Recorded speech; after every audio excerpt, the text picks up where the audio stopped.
Saudi আরবের রাজধানী রিয়াদের রাস্তায় প্রকাশ্যে এক তরুণীকে হেনস্থা ও মারধরের ঘটনা ঘটেছে। সম্প্রতি সামাজিক যোগাযোগ মাধ্যমে এই ঘটনার একটি ভিডিও ব্যাপকভাবে ছড়িয়ে পড়লে তুমুল সমালোচনার সৃষ্টি হয়। ভিডিওতে দেখা যায় দিনের আলোতেই ওই তরুণীর উপর চড়া হয়েছেন দুই ব্যক্তি। তবে ঘটনাটি নজরে আসার পরই দ্রুত ও কঠোর পদক্ষেপ নিয়েছে রিয়াদ প্রশাসন। ভিডিওতে দেখা যায় পার্ক করে রাখা কয়েকটি গাড়ির পাশেই এক তরুণীর সঙ্গে তীব্র বাগবিতণ্ডায় জড়িয়েছেন দুই যুবক। এদের মধ্যে ঐতিহ্যবাহী সাদা পোশাক পরিহিত এক যুবকের হাতে একটি লাঠিসোঁটার মতো বস্তু দেখা যায়, যা দিয়ে তিনি তরুণীকে ভয় দেখানোর চেষ্টা করছিলেন। এক পর্যায়ে আক্রমণাত্মক আচরণের শিকার হয়ে আত্মরক্ষার চেষ্টাকালে তরুণীটি মাটিতে লুটিয়ে পড়েন। পরবর্তীতে তিনি নিজেকে বাঁচাতে একটি সাদা রঙের গাড়িতে আশ্রয় নেওয়ার আপ্রাণ চেষ্টা করেন। ভয়াবহ এই দৃশ্য নেটদুনিয়ায় ব্যাপক ক্ষোভের জন্ম দিয়েছে।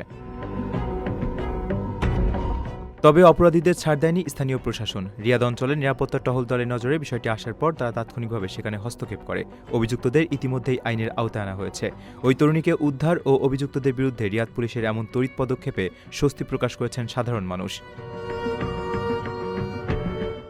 প্রবাসে কষ্টে অর্জিত অর্থ বিনিয়োগ করে প্রতারিত হওয়ার দিন শেষ। এবার বিনিয়োগ করুন সম্ভাবনাময় ও শরিয়াসম্মত ব্যবসায়। প্রবাসীর সিটির শেয়ার কিনে আপনিও হয়ে উঠুন আমাদের অগ্রযাত্রার একজন গর্বিত অংশীদার। প্রকল্পের অগ্রগতি ও ব্যবসায়িক সাফল্যের ভিত্তিতে রয়েছে 2 থেকে 3 গুণেরও বেশি হালাল মুনাফা। প্রবাসীর সিটির শেয়ার কিনে গড়ে তুলুন সমৃদ্ধ ভবিষ্যৎ। প্রবাসীর সিটি, প্রবাসীদের স্বপ্নের ঠিকানা।